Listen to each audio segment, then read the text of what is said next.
প্রিয় দর্শক, প্রীতি নিন, শুভেচ্ছা নিন।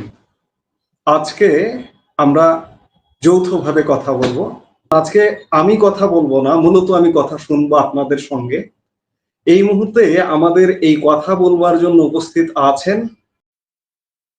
নমস্কার, আমি তরুণ ঘোষ। আপনাদের সকলের শুভেচ্ছা, আশীর্বাদ এই নিয়ে আমার ছেলের কালকের অনুষ্ঠান খুব সফলভাবে সম্পন্ন হয়েছে। আমি এবং আমার পরিবারের সবাই আপনাদের এই সাপোর্ট দেখে তারা অভিভূত। তারা আপনাকে অন্তরের অন্তঃস্থল থেকে তারা আপনাদেরকে তাদের কৃতজ্ঞতা জানিয়েছে এবং আমি তো কৃতজ্ঞতা জানাবোই যে এত মানুষ আমায় ভালোবাসতেন। আমি 1500 যদি আমি এই না পেতাম, শুভেচ্ছা বাণী পেতাম, তাহলে আমি নিজেও বুঝতে পারতাম না। আজ পর্যন্ত আমার বোধ হয় সব থেকে বেশি শুভেচ্ছা বাণী আজ পর্যন্ত এই প্রথম এসছে। আজ অনেকগুলো খবর আছে, এবার খবরে ফিরি। এতদিন ধরে আমি যে চেঁচিয়ে যাচ্ছিলাম যে চিকেন স্নেকে সৈন্য সমাবেশ হচ্ছে এবং নানান রকম বর্ডার গার্ড সমস্ত রেডি করা হচ্ছে, ওখানে রাফাল উঠছে, ড্রোন উঠছে, যে এতদিন আপনারা কানে নেননি। আমায় যেভাবেই হোক আপনারা দেখে দিয়েছেন। এখন আপনাদের মিডিয়ার কানে জল ঢুকেছে, যদিও তাদের দোষ নেই, তাদের দোষ পুরোপুরি দেবো না, কারণ গভর্নমেন্ট লেভেল থেকে কোনো রকম এতে উচ্চবাচ্য করা হয়নি, কনফার্মেশন ছিল না, ফলে তারাই বা বলবে কি করে। ইন্ডিয়া গভর্নমেন্ট যদি কনফার্ম করতো তবে তো বলতো। আজকে ইন্ডিয়া গভর্নমেন্ট কনফার্ম করেছে, আজকে আমাদের এখানে বেরিয়েছে চিকেন থেকে সুরক্ষায় জোর পারস্পরিক সমন্বয়। আনন্দবাজারে বেরিয়েছে, বাঁদিকে দেখুন, ডান দিকে আপনার চিকেন স্টেকের ছবি সহ কোন কোন জায়গায় এইগুলো সৈন্যগুলোকে ব্যাপকভাবে মোতায়েন করা হয়েছে এবং ড্রোন ফোন ওড়ানো হচ্ছে। আমি খবরটা একটু পড়ছি, আপনারা একটুখানি শুনুন মন দিয়ে, তাহলে আপনারা বুঝতে পারবেন যে খবরের আপনার গভীরতা কতটা এবং তার ব্যাপকতা কতটা। কারণ যে মানে 7 কর্মদিবস এ করে দেওয়া হয়েছিল, তার সঙ্গে কিন্তু এই খবরের কিন্তু লিঙ্ক ওতপ্রোতভাবে জড়িত। আমি খবরটা আগে পড়ি। সাম্প্রতিক আবহে বাংলাদেশ সীমান্ত লাগোয়া চিকেন স্নেক এবং শিলিগুড়ি করিডোরকে সুরক্ষিত রাখতে জোর দেওয়া হলো বিভিন্ন বাহিনীর পারস্পরিক বোঝাপড়ায়। বাংলাদেশের সাম্প্রতিক পরিস্থিতি, দিল্লি বিস্ফোরণের প্রেক্ষিতে শনিবার শিলিগুড়িতে কেন্দ্রীয় গোয়েন্দা সংস্থার দপ্তরে একটি বৈঠকে বিভিন্ন বাহিনীর বৈঠকের সমন্বয় মজবুত করা নিয়ে আলোচনা হয়েছে। উত্তরবঙ্গ এবং সিকিমের দায়িত্বে থাকা সেনাবাহিনীর 33 কোরের এক শীর্ষ আধিকারিকের কথায় 33 কোরের নাম কিন্তু আমি বহুদিন ধরে বলছি। শীর্ষকর্তার কথায় বিভিন্ন বাহিনীর মধ্যে দেশের নিরাপত্তা সংক্রান্ত তথ্য আদান প্রদানের স্বার্থে নিয়মিতভাবে এই ধরনের বৈঠক হয়। তবে চিকেন স্নেকের গুরুত্বকে অক্ষত রাখতে প্রত্যেক বাহিনী নিজের মতো করে কাজ করলো। এবার সমন্বয় বৃদ্ধিতে জোর দেওয়া হচ্ছে। সংশ্লিষ্ট মহলের কথায় নিয়মিত বৈঠক হলেও বর্তমান পরিস্থিতিতে এই বৈঠকের বাড়তি গুরুত্ব রয়েছে। কারণ বাড়তি গুরুত্ব এই কারণে রয়েছে, কি করা হচ্ছে সেটা হচ্ছে বাড়তি গুরুত্ব। যেটা যুদ্ধ পরিস্থিতিতে যেগুলো করা হয় সেইগুলো করা হচ্ছে। এবারে বাকি খবরটুকু পড়ছি। শনিবার বৈঠকে সেনা, বায়ুসেনা, CISF, BSF, SSB, ITBP Indo Tibet battalion force, ITBP, police force, Indo battalion police force, আচ্ছা, কর্তারা উপস্থিত ছিলেন রাজ্য পুলিশ, রেল পুলিশের প্রতিনিধিরাও। ডাকা হয়েছিল বিভিন্ন পরিকাঠামো উন্নয়ন সংক্রান্ত সংস্থাকে। সূত্রের খবর, উত্তর দিনাজপুর থেকে জলপাইগুড়ি জেলার ফুলবাড়ি পর্যন্ত বিস্তৃত 22.5 কিলোমিটার দীর্ঘ চিকেন স্নেক এবং উত্তর দিনাজপুর থেকে কোচবিহার পর্যন্ত বিস্তৃত কয়েকশো কিলোমিটারের শিলিগুড়ি করিডোরের নিরাপত্তা বিভিন্ন দিক দিয়ে আলোচনা হয়েছে এই বৈঠকে। সীমান্তের ওপারে লালমনিরহাট এলাকায় বাংলাদেশ এয়ারবেসে চীনের বিমান ওঠানামার খবর ভারতীয় নিরাপত্তা সংস্থাগুলির কাছে এসেছে। আবার দিল্লি বিস্ফোরণে অভিযুক্তদের সঙ্গে যোগ থাকার সন্দেহে আইএনএ শিলিগুড়ি করিডোর এলাকার এক যুবককে জিজ্ঞাসাবাদ করেছে, তবে তদন্তের পরে তাকে সন্দেহের আওতা থেকে বাদ দেওয়া হয়েছে এবং ছেড়ে দেওয়া হয়েছে।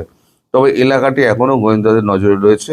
এই পরিস্থিতিতে, এবার শুনুন, এই পরিস্থিতিতে সীমান্তে বাছাই করা বিএসএফ চৌকিতে একজন করে অতিরিক্ত, মানে কমান্ডিং অফিসার একজন করে পাঠানো হচ্ছে, একজন করে অতিরিক্ত অফিসারদের পাঠানো হচ্ছে।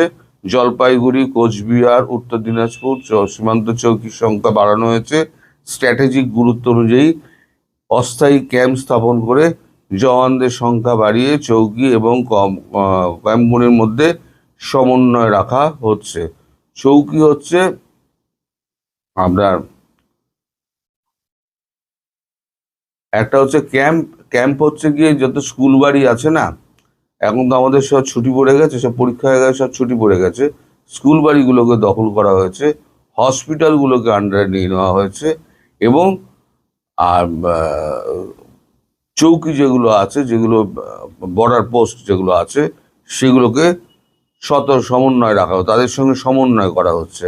এই কাজের নজরদারিতে বিএসএফ এর পাশে থাকছে বিভিন্ন নিরাপত্তা বাহিনী এবং সেনাও। কাঁটাতারবিহীন অঞ্চলে নজরদারি বাড়ানোর কথা বলা হয়েছে। পাশাপাশি সীমান্তবর্তী এলাকায় যাতায়াতের ব্যবস্থা মসৃণ রাখার গুরুত্ব আরোপ করা হয়েছে। যেটাই বলছিলেন যে সমস্ত রোড ইনফ্রাস্ট্রাকচার তৈরি হয়ে গেছে, এতদিন ধরে আমি যেটা বলে আসছিলাম।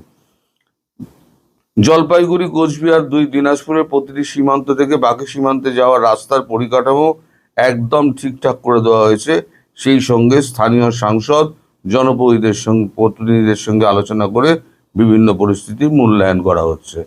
এই যে স্থানীয়, এই যে এমএলএ, তারপর আপনার পুরসভার যে পুরপিতা আছে, তাদের সঙ্গে আলোচনা করে স্থানীয় স্কুল যেগুলো আছে, তারপরে হাসপাতাল যেগুলো আছে, নার্সিংহোম যেগুলো আছে, সেগুলো সেখানকার রোগী অন্যত্র সরিয়ে নিয়ে গিয়ে অন্যত্র ব্যবস্থা করা এবং তাদের প্রপার ট্রিটমেন্টে যেন কোনো অসুবিধে না হয়, গোলাগুলি চললে যাতে তারা কোনো ক্ষতিগ্রস্ত না হয়, তার জন্য এই ব্যবস্থা করা হচ্ছে। ওখানে সমস্ত হসপিটালগুলোর দখল নিয়ে নিচ্ছে মিলিটারি ডাক্তাররা। এখন এই যে স্কুল, সেখানে যে আপনার এত সেনা করা হচ্ছে, ক্যাম্প করা হচ্ছে, কেন? একটা একটা সেনা তো ওখানে রয়েছে, এবার সেনা আস্তানা আবার করা হচ্ছে কেন? আস্তানা করা হচ্ছে এই কারণে যে যখন সেনা শর্ট পড়বে, তখন এখান থেকে ধরুন একটা সেনা ঢুকলো, খালি হলো, আস্তানা থেকে আরো কিছু সেনা গেল, গিয়ে ওখানে আবার দাঁড়ালো, আবার ওরা এগুলো, আবার পেছন দিয়ে আরো গেল, এই করতে। আবার আহত হতে পারে, তাই চিকিৎসা করতে হবে দ্রুত এলে, যার জন্য রোড ইনফ্রাস্ট্রাকচার রেডি করে ফেলা হয়েছে। আমি যেটা বলেছিলাম, পুরো সীমান্ত জুড়ে ইনফ্রাস্ট্রাকচার রেডি করে ফেলা হয়েছে, গাড়ি নিয়ে পুরোটা আপনার যাওয়া যাবে। এটা হচ্ছে আপনার ও 7 দিন, একটা সিনেমা বেরিয়েছিল আমাদের এখানে, ও 7 দিন, অনিল কাপুরের। তা ও 7 দিনের মতো কর্মদিবস তো শেষ হয়ে আসছে। কর্মদিবস যত শেষ হয়ে আসছে, তত এখানে চরম উত্তেজনা বাড়ছে। আমি শুনছি নাকি ওই আসাম, কি বলতে, পাকিস্তান থেকে নাকি রাইফেল টাইফেল সব আনা হয়েছে। আরে ড্রোন যখন পড়বে 2220 কিলোমিটার স্পিডে পড়বে, রাইফেলে তাক করতে করতে তো ড্রোন উড়িয়ে দেবে। রাইফেল দিয়ে কি আর যুদ্ধ হয় আজকের দিনে? আজকের দিনে যুদ্ধ হয় একবার টেকনোলজি দিয়ে, সুইচ টিপে যুদ্ধ হয়।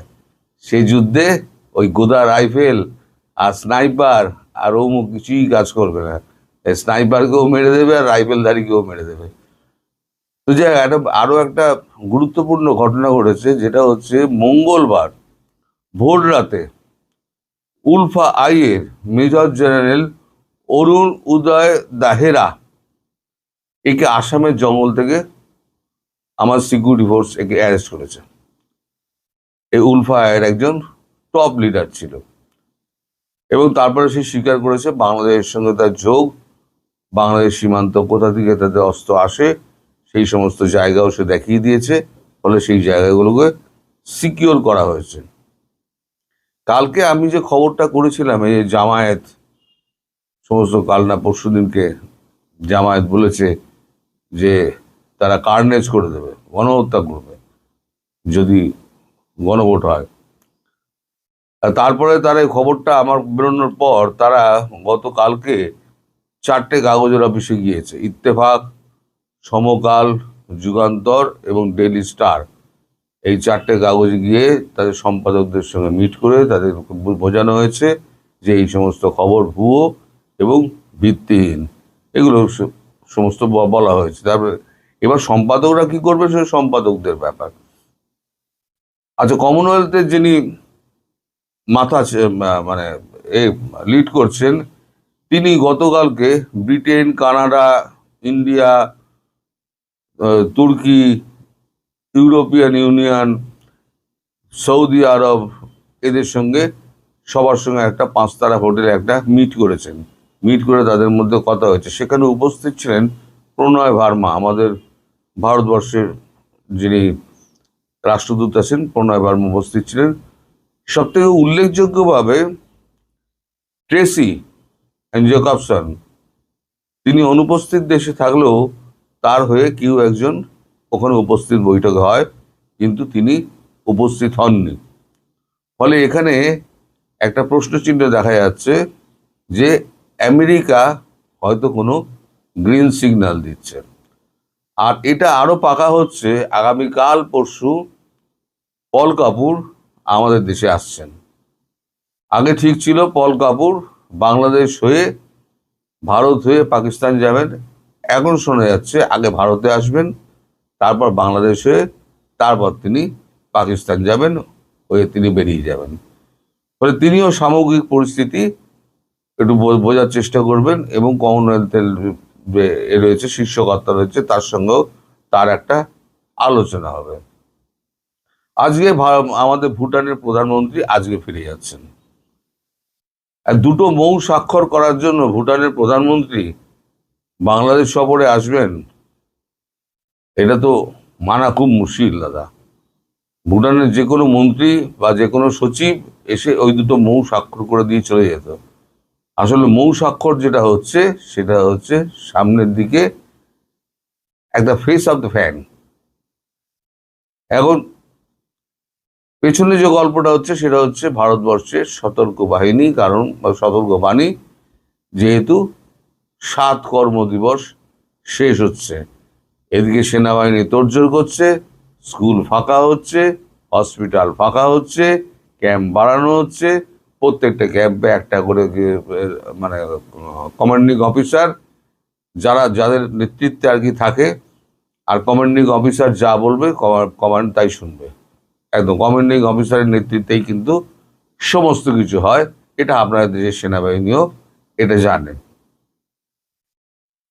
আপনাদের 26 অক্ষরের ওই ল্যাজমোটা ছিল না, আসিফ মামু, সজীব ভুঁইয়া, আমি বলেছিলাম তিনি দুবাই যাচ্ছেন। প্রকাশ পেয়েছে তিনি দুবাইতে 2টো মোবাইল শোরুম কিনেছেন, সম্ভবত 23 কোটি টাকা দিয়ে 2টো মোবাইল শোরুম কিনেছেন। ওখানে গিয়ে কাজকর্ম করে খাবেন টাবেন, এই সমস্ত বলা হচ্ছে। আর একটা জিনিস বলা হচ্ছে, আর একটা বড় ঢপবাজি করা হচ্ছে, মিথ্যে কথা বলা হচ্ছে আপনাদের। সেটা হচ্ছে হাসিনাকে প্রত্যর্পণ চেয়ে চিঠি দেওয়া হয়েছে ভারতবর্ষকে। ভারতবর্ষে কোনো চিঠি পিঠি দেওয়া হয়নি আজ পর্যন্ত। সকাল পর্যন্ত খবর নিয়ে বলছি, ভারতবর্ষ এমন কোনো চিঠি পায়নি। আর একটা জিনিস আপনারা খেয়াল করুন, যেদিকে এই চিঠি দেওয়ার কথা বলে সেদিনকে ছিল কি সেদিনকে ছিল কি শুক্রবার, আপনার ছুটির দিন। আবার ওই দিনকেই ভোরবেলা ভূমিকম্প হয়েছে। তাহলে ভূমিকম্পে যখন দেশ একেবারে মানে বিপর্যস্ত, তখন দেশের সমস্ত সমস্যা ছেড়ে শেখ হাসিনাকে ফেরানোর এক্সট্রাডিশন চিঠি দেবে, আর সেই চিঠি বলবে বা ভারতবর্ষ বলবে আমি পাইনি। আগে তো প্রাপ্তি স্বীকার করেছিল, এখন তো প্রাপ্তি স্বীকার করবে তো, হ্যাঁ চিঠিটা পেয়েছি। চিঠির উত্তর দিল কি দিল না তো পরের কথা। যে এই যে ঢপবাজিগুলো আপনাদের সঙ্গে করা হচ্ছে না, এগুলো পুরো একদম মানে আপনাদের বোকা বানানোর খেলা চলছে। এই বোকা বানানোর খেলা থেকে আপনারা বেরিয়ে আসুন। এই সরকারের আর কিছু নেই, হাড় মাংস গলে গলে পড়ে যাচ্ছে। এখন চারদিক দিয়ে বলেছি না, চারদিক দিয়ে ইউনূস এখন ঘেরা টোপে পড়ে গেছে। কিন্তু কেল্লাদার যারা আছে না, তারা খিল বন্ধ করে দিয়ে, কেল্লা বন্ধ করে দিয়ে পালিয়ে গেছে, ইউনূস আটকে পড়েছে। বিএনপি যেতে দেবে না, জামাত যেতে দেবে না, এনসিপি যেতে দেবে না, আর বেরোতে পারলে আওয়ামী লীগ দিয়ে ধরতে পারে, তারা তো পিটিয়ে লাশ করে দেবে। ফলে এখন আপনাদের এই যে উপদেষ্টা প্রধান যিনি আছেন মোহাম্মদ ইউনূস, তিনি খুব বিকায়দায় পড়ে গেছেন। আর এখন কয়েকটা দিন হয়তো বাকি আছে, তারপর যে কোনো দিন আপনার টপাটপ টপাটপ টপাটপ পড়তে শুরু করবে। তখন দেখব যে ওই পাকিস্তান থেকে আসা রাইফেল দিয়ে কটা ড্রোন শিকার করতে পারেন আপনারা। পাখি শিকার করা যাবে, ড্রোন তো শিকার করা যাবে না। আর মিসাইল হলে সে তো আলাদা বন্দোবস্তই হয়ে যাবে। তো আমি একদিন ধরে যেটা চিল্লিয়ে যাচ্ছিলাম, এখন মোটামুটি একটা জায়গায় এসে দাঁড়িয়েছে। ফলে এবার আপনারা আশ্বস্ত হতে পারেন যে আমি পূর্বে যা বলেছিলাম, এখন যেগুলো ঘটছে সেগুলো আগে বলেছিলাম বলে আপনারা বিশ্বাস করতে পারেননি। এখন ঘটছে যেগুলো, যেগুলো আপনার চোখের সামনে ঘটছে, সেগুলো এখন আপনার কাছে বিশ্বাসযোগ্য বলে মনে হচ্ছে। সবাই ভালো থাকবেন, সুস্থ থাকবেন এবং সাবধানে থাকবেন। এবং আমি আবার আপনাদের, আমি আমার পরিবারের তরফ থেকে, আমার তরফ থেকে এবং আমার সন্তান সব, এই যারা আছে শুভাকাঙ্ক্ষী, তাদের তরফ থেকে আপনাদের সবাইকে কৃতজ্ঞতা, নমস্কার।